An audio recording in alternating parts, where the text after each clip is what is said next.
தனியார் தொழிற்சாலை தொழிற்சங்க தலைவராக அதிமுக முன்னாள் அமைச்சர் சி விஜயபாஸ்கர் போட்டியின்றி தேர்வு செய்யப்பட்டார். புதுக்கோட்டை மாவட்டம் விராலிமலையில் தனியார் தொழிற்சங்க தலைவருக்கான தேர்தல் நடைபெற்றது. தேர்தலில் 2 அணி சார்பில் வேட்பாளர்கள் களம் காண்பது வழக்கம்.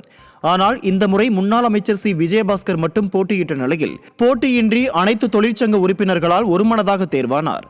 அப்போது தொழிலாளர்களுக்கும் நிர்வாகத்திற்கும் நன்றி தெரிவித்த முன்னாள் அமைச்சர் விஜயபாஸ்கர் தொழிலாளர் நலன் சார்ந்த விஷயங்களில் முக்கியத்துவம் அளிக்கப்படும் என தெரிவித்தார்.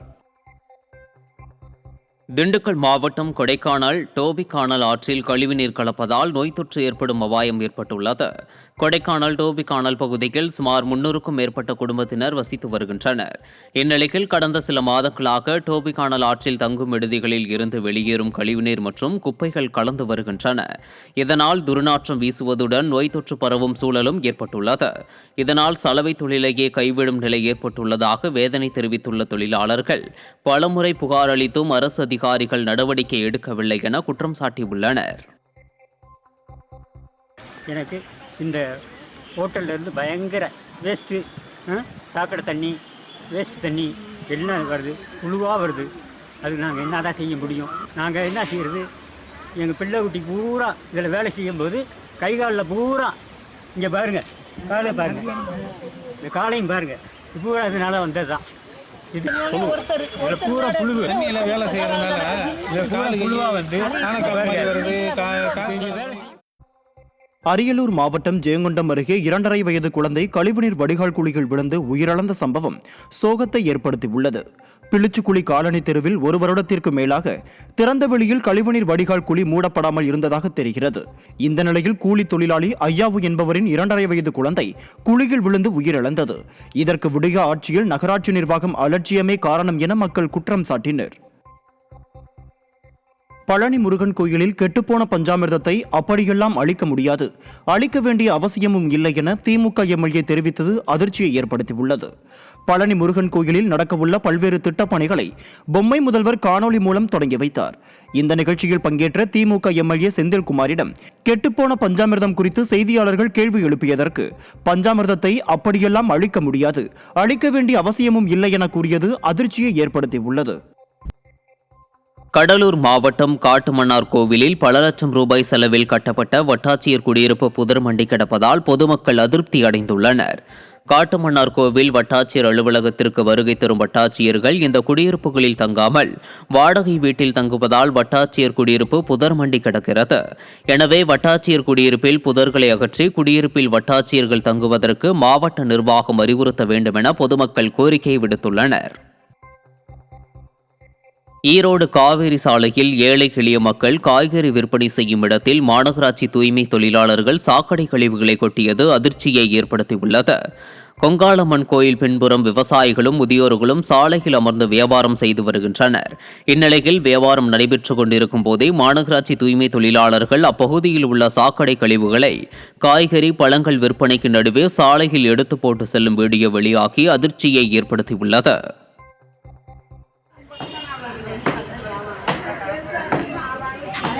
கேட்கறதுக்கு ஆள் இல்லை, அப்படிதான் பண்ணுங்க. எங்கம்மா பணம் வாங்கின காசு ஆள் இல்லைம்மா.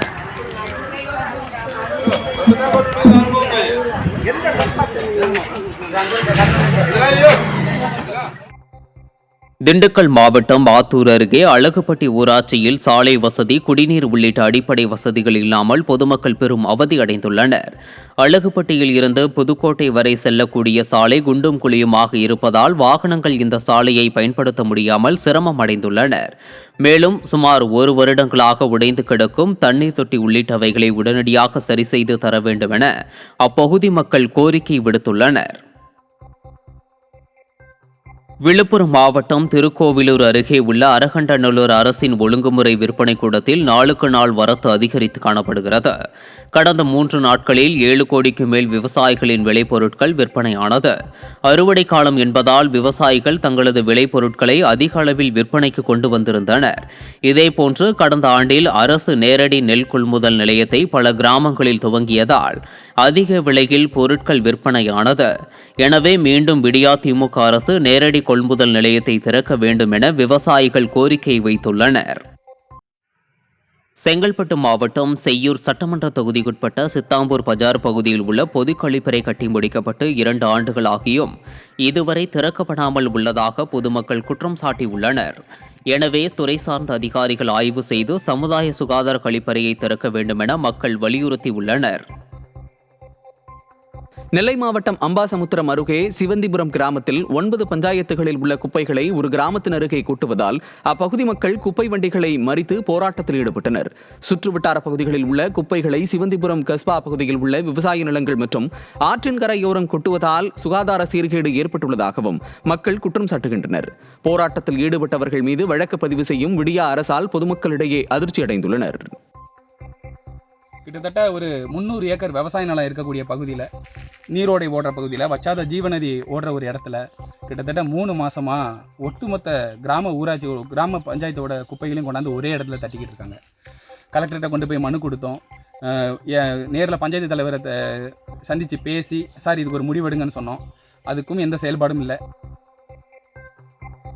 திருப்பூர் மாவட்டம் தாராபுரம் அருகே மூடி கிடந்த மருத்துவ கழிவு ஆலையை திறந்ததை கண்டித்து கட்சி சார்பற்ற விவசாயிகள் சங்கம் சார்பில் வட்டாட்சியர் அலுவலகத்தில் மனு அளிக்கப்பட்டது. சென்னிமலை பாளையம் பகுதியில் கடந்த சில ஆண்டுகளுக்கு முன்பு மருத்துவ கழிவுகளை எரிக்கும் தொழிற்சாலை அமைக்கும் பணிகள் துவங்கப்பட்டன. இதற்கு எதிர்ப்பு தெரிவித்து மக்கள் போராட்டங்கள் நடத்தியதன் எதிரொலியாக பணிகள் நிறுத்தப்பட்டன. இந்நிலையில் தொழிற்சாலை நிர்வாகம் மீண்டும் தொழிற்சாலையை இயக்குவது தொடர்பான பணிகளை செய்து வருவதாக கட்சி சார்பற்ற விவசாயிகள் சங்கம் சார்பில் வட்டாட்சியர் அலுவலகத்தில் கொடுக்கப்பட்ட மனுவில் குறிப்பிடப்பட்டிருந்தன. அந்த தொழிற்சாலை செயல்பட தொடங்கினா உடனடியாக மிகப்பெரிய போராட்டங்கள் செய்வோம். அது மட்டுமல்லாமல் மாவட்ட ஆட்சியருக்கு உடனடியாக தெரியப்படுத்தணும்னு சொல்லியிருக்கிறோம். அதை சொல்றோம்னு இருக்காங்க. இது இறுதியாக முடிக்கல அப்படின்னு சொன்னால் பலகட்ட போராட்டங்கள் நடத்துவோங்கிறது இதன் மூலம் தெரிவிச்சு. திருப்பூர் மாவட்டம் காங்கேயம் அருகே பெருமாள் மலையில் கருப்பு கொடி பிடித்தும் வீடுகளில் கருப்பு கொடி கட்டியும் விடியா அரசுக்கு எதிராக விவசாயிகள் போராட்டத்தில் ஈடுபட்டனர். ரேஷன் கடைகளில் விற்கப்படும் பாமாயில் எண்ணெய்க்கு பதிலாக தேங்காய் எண்ணெயை விற்பனை செய்ய வேண்டும் எனவும் சென்னையில் போராடிய விவசாயிகளை கைது செய்த விடியா அரசை கண்டித்தும் போராடினர். உடனடியாக இந்த கோரிக்கைகளை நிறைவேற்றவில்லை எனில் தொடர் போராட்டத்தில் ஈடுபடப் போவதாகவும் அவர்கள் எச்சரித்தனர். அரசு ரேஷன் கடைகளில் மலேசிய, இந்தோனேசிய பாமாயிலை மானிய விலையில் விற்று வருகிறது. இதை தடை செய்துவிட்டு நம் நாட்டில் விளையும் தேங்காய் எண்ணெய் மற்றும் கடலை எண்ணெயை மானிய விலையில் ரேஷன் கடைகளில் விற்க வேண்டும் என்று தொடர் போராட்டம் நடத்தி வருகிறோம். சென்னையில் ராஜரத்னம் ஸ்டேடியம் முன்பு 2 நாட்களாக விவசாயிகள் தொடர் காத்திருப்பு போராட்டத்தில் ஈடுபட்டு வருகிறார்கள். அவர்களை தொடர்ந்து காவல்துறை 2 நாட்களாக கைது செய்து மண்டபத்தில் அடைத்து வைத்துள்ளது. அவர்களை உடனடியாக விடுதலை செய்ய வேண்டும். செங்கல்பட்டு அடுத்த மறைமலை நகர், சிங்கப்பெருமாள் கோவில் உள்ளிட்ட பகுதிகளில் கொட்டப்படும் இறைச்சி கழிவுகளால் நோய் தொற்று ஏற்படும் அபாயம் ஏற்பட்டுள்ளது. சென்னை திருச்சி தேசிய நெடுஞ்சாலையின் ஓரம் கொட்டப்படும் இறைச்சி கழிவுகள் தொடர்பாக அதிகாரிகள் நடவடிக்கை எடுக்காமல் அலட்சியமாக இருப்பதாக வாகன ஓட்டிகள் குற்றம் சாட்டியுள்ளனர். செங்கல்பட்டில் ரொம்ப நாளாக மாமிச கழிவுகள் தேசிய நெடுஞ்சாலையில் மூட்டையாக கொட்டுறாங்க. இதனால் விபத்துகள் அதிகரிக்குது, துர்நாற்றம் வீசுது, மக்களுக்கு நோய் அதிகமாக வரத்துக்கு வாய்ப்பும் உள்ளது. இதை ஏன் தேசிய நெடுஞ்சாலைத்துறை இது வரைக்கும் கண்டுகொள்ளாத இருக்குது. மற்றும் மாவட்ட நிர்வாகமும் இதை கண்டுக்கல. மாவட்ட நிர்வாகம் தூங்குதான்னு தெரியல. திருச்சி மாவட்டம் மணப்பாறை அருகே உள்ள இறையான்பட்டியில் புனித அந்தோனியார் பொங்கல் விழாவை முன்னிட்டு ஜல்லிக்கட்டு போட்டி கோலாகலமாக நடைபெற்றது. இதில் 650 காளைகள், 300 காளையர்கள் கலந்து கொண்டனர்.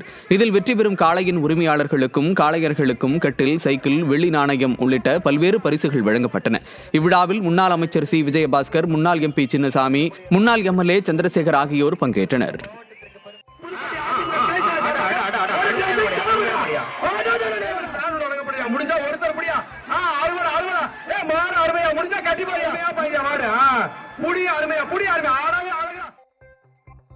தென்காசி அருகே தனது JCB வாகனத்தை மீட்டு தரும்படி பாதிக்கப்பட்டவர் கண்ணீர் மல்க மாவட்ட காவல் கண்காணிப்பாளர் அலுவலகத்தில் மனு அளித்துள்ளார். புலவனூர் பகுதியைச் சேர்ந்த முத்துக்குமார் என்பவர் தனியார் பைனான்ஸ் நிறுவனத்தில் நிதி பெற்று JCB வாகனம் வாங்கியுள்ளார். இந்த நிலையில் தவணை கட்ட முடியாமல் தவித்த முத்துக்குமாரிடம் கொம்பையாக என்பவர் லாபகரமாக பேசி JCB வாகனத்தை அபகரித்துக் கொண்டுள்ளார். இதனால் தனது வாழ்வாதாரம் மிகவும் பாதிக்கப்பட்டுள்ளதாக வேதனை தெரிவிக்கும் முத்துக்குமார் மாவட்ட காவல் கண்காணிப்பாளர் அலுவலகத்தில் மனு அளித்துள்ளார். சேலம் மாவட்டம் ஆத்தூர் அருகே புதுப்பேட்டை கோரையாறு மேம்பாலத்தின் கீழ் அதிக அளவில் இறைச்சி கழிவுகள் உள்ளிட்ட குப்பைகள் குவியலாக கொட்டப்பட்டிருப்பதால் துர்நாற்றம் வீசி நோய் தொற்று பரவும் அபாயம் உள்ளதாக பொதுமக்கள் குற்றம் சாட்டியுள்ளனர். மேலும் மேம்பாலத்தின் தடுப்புச் சுவர் இடிந்து விழுந்ததால் வாகன ஓட்டிகள் விபத்துகளில் சிக்கும் அபாயமும் ஏற்பட்டுள்ளதால் நகராட்சி நிர்வாகம் தூங்காமல் விரைந்து நடவடிக்கை எடுக்க வேண்டும் என பொதுமக்கள் வலியுறுத்தியுள்ளனர். சேலம் மாவட்டம் சங்ககிரி அருகே அம்மாபாளையம் 9வது வார்டு பகுதியில் மக்கள் பயன்பாட்டிற்கு காவிரி குடிநீர் விநியோகம் செய்யப்படுகிறது. இந்நிலையில் அப்பகுதியில் உள்ள சாக்கடை கால்வாய் முறையாக அமைக்காமல் இருப்பதால் குடிநீர் குழாயை சுற்றி கழிவுநீர் செல்கிறது. அப்பகுதி பெண்களும் அந்த கால்வாயிலேயே தண்ணீர் பிடிக்கும் அவல நிலை ஏற்பட்டுள்ளது. இதனால் அப்பகுதி மக்களுக்கு தொற்று நோய் ஏற்படும் அபாயம் ஏற்பட்டுள்ளதாகவும் திறனற்ற திமுக ஆட்சியில் இதுபோன்ற அவல நிலை ஏற்பட்டுள்ளதாகவும் மக்கள் வேதனை தெரிவிக்கின்றனர்.